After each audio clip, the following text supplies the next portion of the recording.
everybody. I am Jan Jackson, as of course you know. I am the Central Learning Facilitator for the Central Learning community here in Fulton County Schools. Fulton County Schools has 4 learning communities: Central, South, Northeast, and Northwest. And I am over the Central Learning community. In that community, I have about 18 schools and 18 principals and councils that I support in the work of school governance. So we're going to do a data analysis for those school governance councils. Fulton County Schools, of course, is a charter school district. That means we have 103 schools in our district. Of those 103 schools, we have 105 schools in our district. Of those 105 schools, 93 of them are part of the charter school district. That means that they have a local school governance council. And my job is to support those school councils in carrying out the work of the strategic plan. The strategic plan is how they establish their long-term goals and their initiatives for their local schools. The Governance and Flexibility Department, that's our department, we monitor the effectiveness of those school governance councils as they are carrying out the work. So of course we're over their strategic planning, we monitor their budget, we monitor school governance elections, and then we are responsible for the principal hire. The team includes all of us. There are 4 facilitators. Of course, we have the manager, Ms. Yoshana, and then we have Scott, who is our director. The focus group for my implementation plan for this year will be only my Central Learning community, so only the 18 schools that I serve. But the goal is to roll out this work district-wide. But for the remainder of this year, we will focus on the Central Learning community. I set a goal for my learning community, and that goal is that my councils will gain an understanding of the resources that are available to them in order to carry out their strategic plans effectively and to socialize those plans. So when I say gain an understanding of their resources, I'm talking about human resources, trainings, and monitoring tools that we will create in order to help them to be more effective.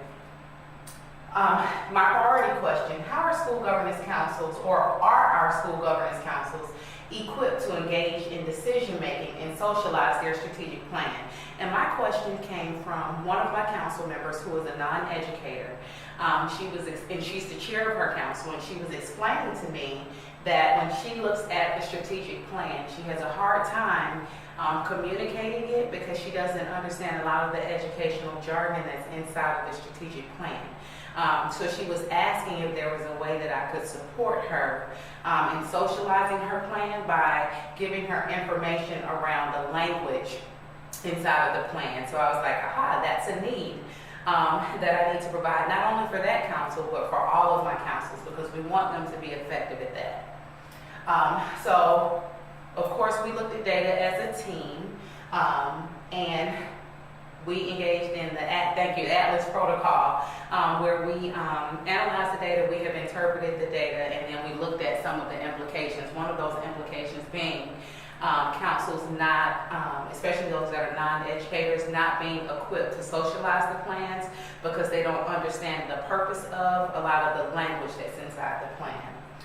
The data showed, though, that 66% of our council members do use the strategic plan to guide their deliberations and their decision making. We didn't have a benchmark prior to me coming on this team, but for the Central Learning community for next year, I have set a benchmark at 80%. So it is my goal for 80% of my council members to feel as if they are ready to use the strategic plan to guide their deliberations when they are having their school council meetings. 59% of my council members felt prepared and equipped for decision making at council meetings. Again, that goal also is 80%. The benchmark goal is 80%.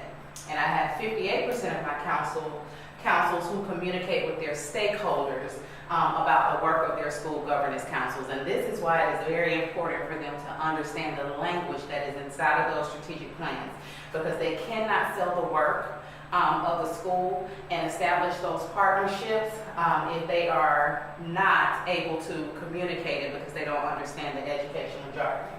So it is very important for this part right here and that is communicating with stakeholders about the work of the school. Is very important for them to be able to do that effectively. So right now we're at 58%, but I would like for that to be 80% as well next year. And all of this is perception data, of course, that I took from the 16-17 council surveys. Of course, we have the new data coming on Monday for this year, and I will compare the two sets of data. Hopefully these numbers have moved. This 58% hopefully will move closer to 80%, but I will take that data and I will do a comparison. This is just some student achievement data to outline or capture those schools that I do support. I have about 5 schools that are low performing. I will wrap around those principals and those councils to make sure that I am providing resources and support to them so that they can socialize their plans and so that they can get people and resources inside of the building to help them towards student achievement. I have come up with an evaluation point system that I will keep. So this will be the metric for me to measure school governance effectiveness. I will measure them on their fall priorities. Do they have non-voting members at the table ready to do the work of school governance? Are they ready to engage? Have they been trained? The website, is it up to date? Are they communicating with all stakeholders about when they're having their meetings? Are there outcomes and initiatives that are aligned to the district's strategic plan? And if so, with their critical actions and evidence of progress, are they capturing that and sharing that with stakeholders? Is there a budget that has been approved and voted on? And then are they having competitive elections to get quality people to the table? This is a snapshot of what my tracker will look like once I start to track my schools on effective governance. This is an old copy of what the old strategic plan used to look like. And you all know that once we started to look at these, we noticed that principals and councils were just putting information in this arbitrarily, but they weren't really making a connection to the work that they were doing in the schools. They were just listing information so that they were in compliance. Our new superintendent wanted to move away from that, and so we were more intentional about the strategic planning process. So we created this new template, and it is around the 4 pillars that he has chosen for our district. That is student achievement, people and culture, community and collaboration, and fiscal responsibility. So there is a district goal that aligns with these 4 pillars, and all of our local schools in our charter school district will create strategic plans that align with these 4 pillars as well. Inside of their plans, they will have outcomes and they will have initiatives, and they are all around the 4 pillars. Our work as facilitators in the School Governance and Flexibility Department is to monitor the work of this strategic plan. So my proposal for council support, which will lend itself to my long-term project, is to use data meaningfully. So I have worked with you all to create the new survey, again, that we will get the results for on next Monday. And we will use that data to do a more meaningful data dig to see how effective our councils feel like they are. Remember, the benchmark is 80%. And then once we get that data, I want to use that data to empower and equip my councils in the central learning community initially, but the goal will then be to roll this out district-wide.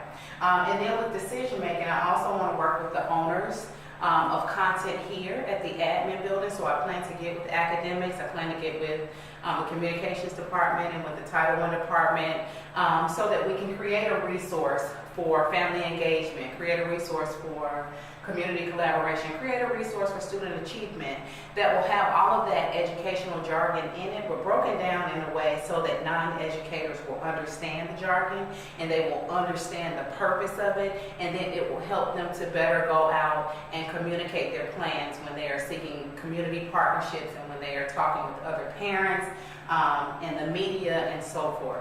So my long-term project will be to develop that resource, be it a guidebook, handbook, a dashboard. That will be my long-term project in order to support my council and then hopefully all councils in all Fulton County schools. This is a Qualtrics link, and of course you all know what the survey looks like. I've added this so that my iLead instructors can see the survey that we work together to create.